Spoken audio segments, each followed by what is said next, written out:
So Joe Rogan starts an interesting controversy after Joy Behar tries to discredit him by saying he believes in dragons. Basically, to this guy, Joe Rogan, who believes in dragons.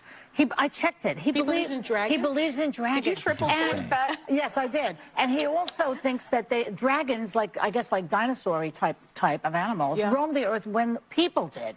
So this is the type of really, really bad information that's going out there. The type of really, really bad information that's going out there. You know, bad information meaning information that doesn't fit the narrative. I think that in that clip, Joy Behar sort of represents kind of the modern chronological snobbery that people have to deal with, where we look at our timeline and we do look at like some of like the modern advances that we have, which are good, like in medicine, with electricity, etc., etc. But then we look back into the timeline, we think, oh, stupid morons, primitive people back then who believed in dragons and fairy tales and stuff like that. Yeah. We look back with this chronological snobbery as though people believing, if you believe in dragons today, it's like you believe in goblins and ghouls and stuff like that. But Joe, I think, represents kind of a hopeful skepticism, if you will, the right kind of skepticism where he doesn't want to be duped. He doesn't want to be deceived, but he's also not super confident in the modern narrative. And there's something about that. I mean, I think there's a lot of people who long for a deeper sense of meaning in life, and kind of the reductionist modern explanations just don't satisfy us. And so are we coping by trying to believe in dragons, or is there something deeper going on here? I always think that there's something deeper going on. I think there is a push to discredit a different timeline that would look back into the past and say, you know what, actually our ancestors had a lot of things figured out. They built the pyramids, they did all this, and yeah, they recorded dragons. So we look back and we marvel at the pyramids, but then we sort of scoff at the fact that they wrote about dragons. Now, I think that as we look back into that timeline, as we realize ancient people were actually fairly sophisticated, there might be more credibility that we give to a story like a dragon. And so this controversy sort of continues. I said it, I've already said it, Joe is the right kind of skeptic. And eventually your suspicion betrays you and you realize that the fairy tales had it right all along. Not unlike C.S. Lewis, who called himself the most reluctant convert. He says, I gave in and admitted that God was God. Again, C.S. Lewis, sort of, a modern myth maker, a modern fairy tale master. Prior to his conversion to Christianity, probably looked at Christians with the same type of sort of snobbery that maybe Joy Behar is looking at Joe Rogan, the dragon believer. And C.S. Lewis says this. He says, perhaps that night the most dejected and reluctant convert in all of England. And if Joe graduates from dragons to something like some other myth, some other mythology, some other legend maybe, or story like Trinitarian monotheism or the resurrection of Jesus, I think it will be because of something like Pascal's wager. Now, I think Pascal, the wager is usually like this. If God doesn't exist and you believe in him, there are not really any consequences. But if God does exist and you don't believe him, the consequences are eternal damnation. That is certainly part of Pascal's wager, but I think there's another point to Pascal's wager that is often overlooked, and that is, if God doesn't exist, and if dragons aren't real, let's say, if God doesn't exist, then my life is ultimately meaningless. So it doesn't matter whether I believe a lie that God does exist. In fact, my life takes on a sense of meaning because of that belief, albeit an untrue belief in the existence of God. That's the idea. If there's no God, then I actually benefit from deceiving myself that there is a God. But if there is no God, and I live like Nietzsche, and I just try to push that, I end in a sense of nihilism. Now, I think that that's part of the reason why Joe wants to believe. He says, I want to believe, because the alternative is nihilistic. The alternative is the world is one-dimensional. The world is the world through the eyes of the view of Joy Behar and these folks. It's just like, that's just boring. It's just, your modernism is falling apart. I think because it doesn't have enough truth to endure what we, or the internet people are pushing on. But I also think it's just not that interesting. And I think that the idea of God as a creator is far more fascinating and full of wonder than the idea that we just sort of maybe evolved. I'll get to that here in a little bit. But I think part of the reason you see Joe's post here as one of I want to believe is because the alternative is nihilistic.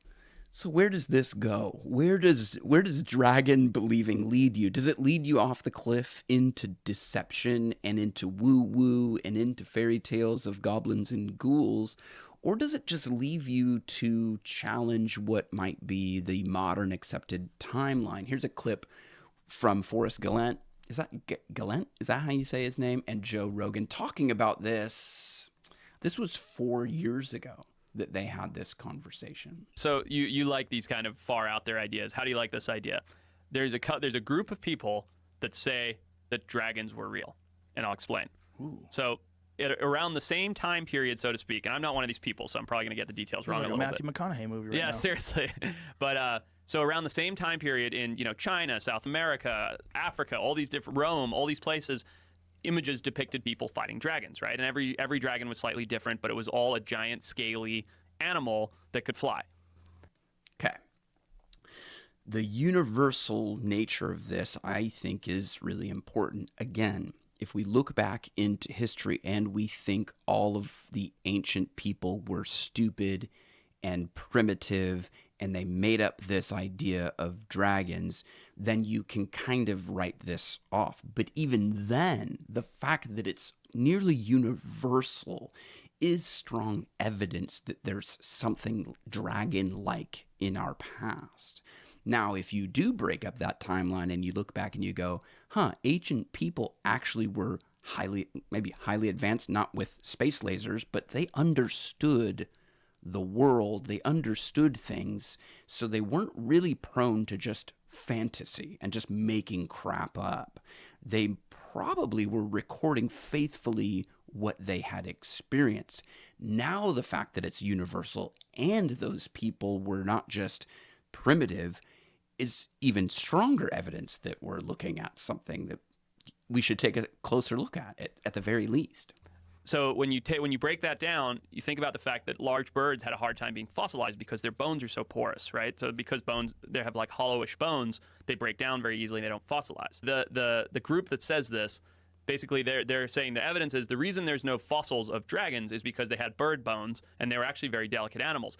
But a handful of these small population of these giant flying lizards existed, basically encompassed all these different countries where they all depicted fighting dragons in their own way, and they were all killed off by knights or whatever it is, and then didn't fossilize.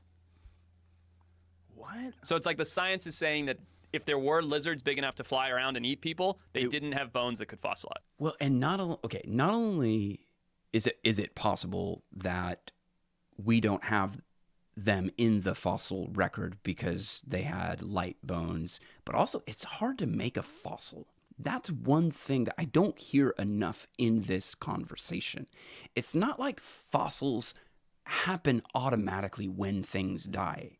You have to work against the second law of thermodynamics. You have to work against entropy to record a fossil in the dirt for hundreds, thousands, or even millions of years. So fossils are hard to come by, so certainly our fossil record is incomplete. Again, at the very least, our fossil record is incomplete. So it'd be like an eagle. Right. And that's why, that's why all these human populations around the world have depictions of them, because they did actually exist. Now, are there any stories of dragons like written like in the times of people that they actually had the written word, or is it just depictions? I don't know. That would be interesting, because like, are these depictions like ancient accounts told by generation after generation, like passed down? I think so. I don't know. I don't know anything about dragons or whether it's real, but I think it's interesting to think, oh, well, the science supports that if there were flying lizards, their bones wouldn't have fossilized, and these have been passed down, stories that have been exaggerated and passed down from generation to generation. Okay, and this is where I think that Joe, he has had Christian thinkers on his podcast before, but he asks these questions that really do hover very close to the Christian worldview, which is part of the reason why I started this podcast. It's just sort of like I'm finding these sort of Christian themes in strange places. And right there, he's asking, are there any stories? Are there any written accounts of this sort of dragon story or whatever it might be? Now, that was 4 years ago. And he's also kind of bringing up sort of the telephone idea that as we tell stories from an oral tradition, that maybe those stories, we sort of get lost over time. That has changed for Joe, because he had Diana Walsh Pasulka on, I think it was around a year ago.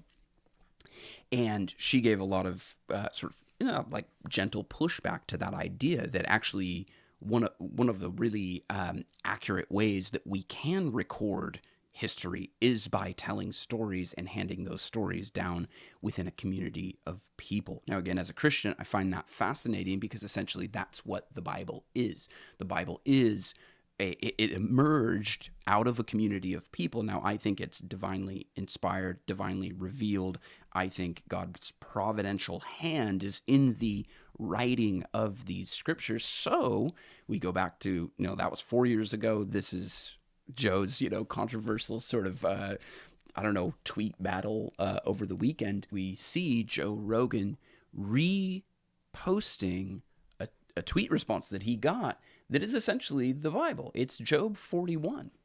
Job 41 is that written record of what is at least a dinosaur, potentially a dragon, particularly because it's sneezing light. And if you read this passage, you can read about the Leviathan, the behemoth. In chapter 40 earlier, he's talking about the behemoth. So the Leviathan is a sea monster. The behemoth is a land monster.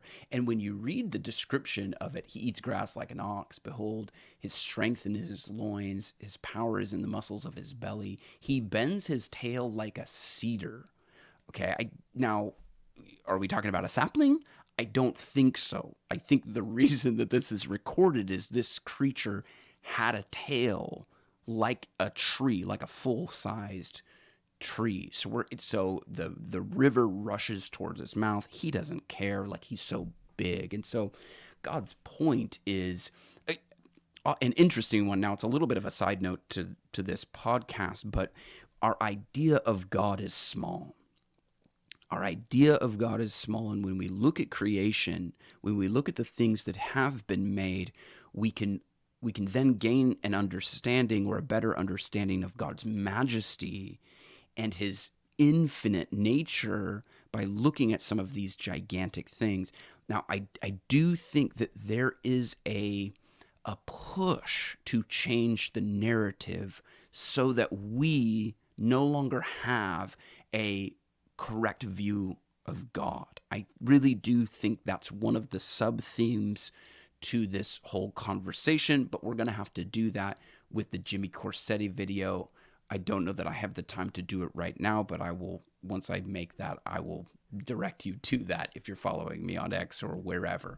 But the fact that Joe Rogan reposts a Bible verse, again, my whole thing is like, dragons are the gateway drug to then believing in the resurrection of Jesus. And you see it kind of right there. It's like, maybe the Bible, to this point of like, are there any records? Is there anything written down that we have inherited through time? Now, of course, the Bible's not the only one. There's other legends, but the passage in Job is very ancient. So that's why I think it's an important one. So it moves on, and Joe reposts this documentary about evidence for dragons. The interesting thing about this is that it's a Christian person compiling this. So you have in one post, you have the book of Job. In another post, you realize Joe is like going down the rabbit hole of dragons, and he's bringing millions of people with him, right? Which I just think is so funny, because Joy's whole point was to try to discredit Joe. But then you realize, man, he's actually sensitive to what a lot of people are sensitive to. And a lot of people are now very curious. Maybe there's more to this story. Maybe it's not just myths and fairy tales that we need to dismiss. Maybe myths and fairy tales are containers for more truth than we realize, and the modern narrative needs to be adjusted. And now I think millions of people are having that narrative readjusted. This was a great documentary. Of course, I watched the whole thing because I wanted to go down the rabbit hole with everybody.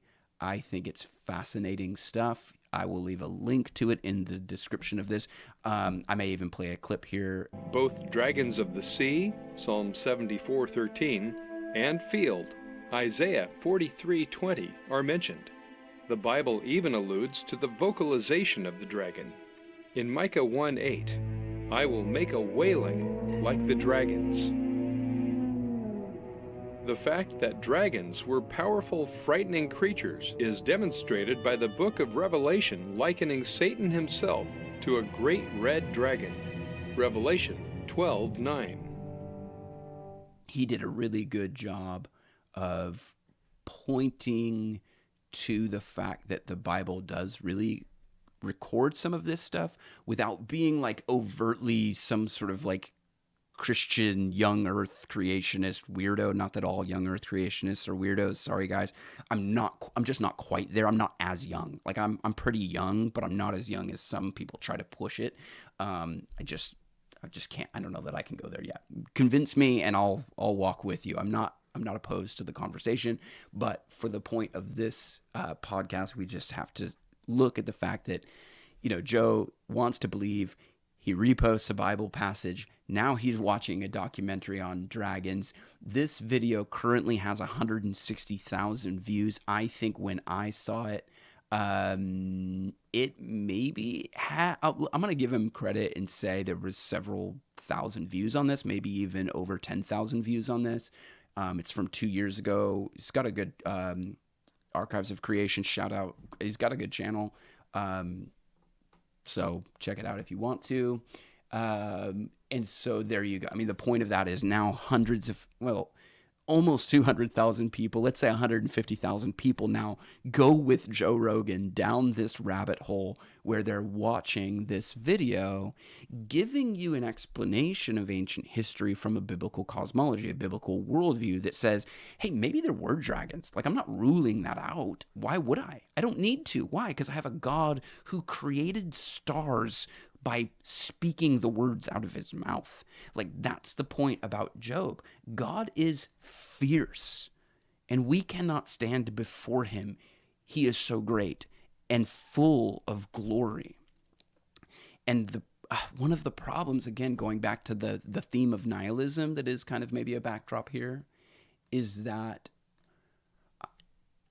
there has been a push to say, no, God is just another myth like a dragon. It's just a fairy tale. It's made up to keep people in religious jails, right? And what we're realizing is actually, no, I'm sorry, the myth of evolution is keeping people in that sort of ideological prison. The idea of God liberates people. It frees you up to say, maybe there were dragons, maybe there weren't. I don't live or die on this. It doesn't matter to me. But people like Joy Behar, they have to defend. They have to maintain their dragon denial, right? They have to be dragon deniers. So just love it. Where do we go from here? So And then, of course, to just complete the meme, Joe updates his profile to include what he said at the beginning, Joe Rogan, dragon believer. And I think that is great. Now, where I want to go from here is actually down sort of the rabbit hole of alt history timelines. I think once these timelines start to adjust based off of new and better information, I think we'll start to realize that maybe the fairy tales had it right all along. And maybe the greatest fairy tale of them all, the myth made fact, is right here in the Bible. The Word becomes flesh in the person of Jesus. And the greatest legend, and the most true, I think, if you look at Colossians 1:17, right, he holds all things together. I think the greatest truth is that this man, this God-man Jesus, died and rose from the grave. I think all of human history points to that, and that's why I think that there is a sort of an ideological push to try to discredit this other timeline that says actually ancient people didn't evolve from primitive to more advanced to more advanced to more advanced. Actually, the further back we go, they're still advanced. There's some primitive people back there. Of course, there's primitive people today.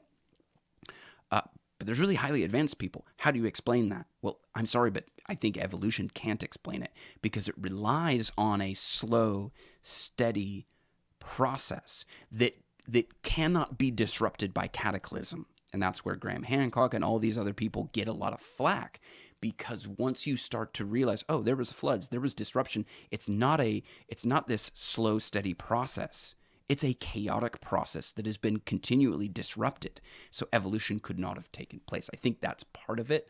And so this episode with Joe and Jimmy Corsetti and Dan Richards is a really good one for that. I do think that they missed a few things. I think we've touched on it a little bit in this podcast. I will do a deeper dive when the time comes, particularly with the fact that a lot of these ancient sites have to do with worship. But right now, I want to point out something that Ron Carlson wrote in his book, Fast Facts on False Teachings. I had the benefit of sitting under Ron's teaching many hundreds and millions of years ago when I was a youngin', and I was pretty involved in apologetics, but and I'll show a bigger version of this for you. And he's talking about theistic evolutionists, but I think this includes all evolutionists. They must reject the universal flood because a cataclysm of this magnitude would destroy their entire uniformation view of geology. Now, the geology and paleontology are connected here. In geology, you date rocks by the age of the fossils, and in paleontology, you date fossils by the age of the rocks. He cites the 1988 edition of the World Book Encyclopedia that says fossils, they're talking about fossils. Scientists determine when fossils were formed by finding them in the age of the rocks in which they lie. The idea of the geological column that was what Ron is pointing out is that this is essentially invented by Charles Lyell to try to establish Darwin's theory, or Darwin was trying to use this to establish his theory and vice versa. Like we're trying to get rid of God here. And we see adaptation taking place. Maybe this is an explanation for where life began. I don't disagree that species evolve. They do. It's called adaptation. But I don't think evolution as a theory of origin can hold water. But so many people have their livelihoods based on that theory that people like Jimmy Corsetti, Randall Carlson, Graham Hancock, all these other, they have to be attacked. Because as soon as you start taking a brick and this whole wall starts to crumble, their livelihoods go away. Now, I do think there is a spiritual subtext to that as well, which is an anti-God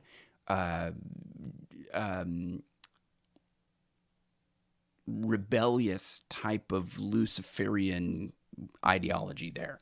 But again, I'll do that when I do more on the podcast with Jimmy Corsetti. Paleontology, sorry, we're coming back. We did the weave. Now we're back. Paleontology, the study of fossils, is an important study for geology, because the age of the rocks may determine the fossils therein. Now, this, I think, forms kind of the foundation. I think that we have moved on from this a little bit, but this as a foundation is still lingering as we have these more modern conversations. I think we have different methods of dating and things like that today, but there's still this idea that the further down you dig, the older it gets. It's just not holding water anymore. And so to try to come full circle here, where would someone like Joe, because again, Joe is a barometer for what's happening in culture writ large. Where do we go from here? We start to become skeptical of this timeline that we've been fed. We might even start believing in dragons. Then we realize, oh, the flood myth is true, and maybe giants roamed the earth. And then you realize maybe they lied also about the resurrection of Jesus. Now, I think that might be a little bit of a leap, but I don't think it's a crazy leap, because again, I do think there's a nihilistic motivation behind this, in the sense that we want to escape nihilism. Francis Schaeffer talked about this, and he believed that we would make a illogical leap back into a type of mysticism. I wonder if we're making a logical leap back into a Christian mysticism, in the sense that, can I explain the resurrection? Not really. I can give evidence for it, but I can't really explain. Nobody was there. And so there is a mystery behind the resurrection. But like C.S. Lewis said, I don't believe in the sun because I see it, but because of it, I see everything else. I think once you start to see the resurrection of the person of Jesus, then everything else starts to sort of fit in place. Maybe not everything, but a lot more starts to fit in place than if we accept the modern reductionist sort of maybe evolutionary explanation for who we are, why we're here, and what the future holds for us. So thank you for hanging in there with me as I sort of try to follow the breadcrumbs and follow that, and I will catch you in the next one.